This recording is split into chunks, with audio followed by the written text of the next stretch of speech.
Құрметті ұстаздар мен оқушылар, ата-аналар, біздің Әліби Жангелдин атындағы жалпы орта білім беретін мектебіміздің өзін тану, сүйіспеншілік пен шығармашылық педагогикасы атты іс-шара басталды.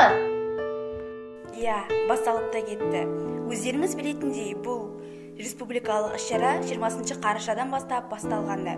Және біздің мектеп ұжымы республикалық, облыстық, аудандық мектепшілік додалардан өзін тану пәні бойынша көптеген жетістіктерге жетті.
Бұл шараның мақсаты жалпы адамзат құндылықты жарыққа шығаруға, ұйытқы болып, саналы, білімді, өнегелі ұрпақ иесі атануға ұмтылу.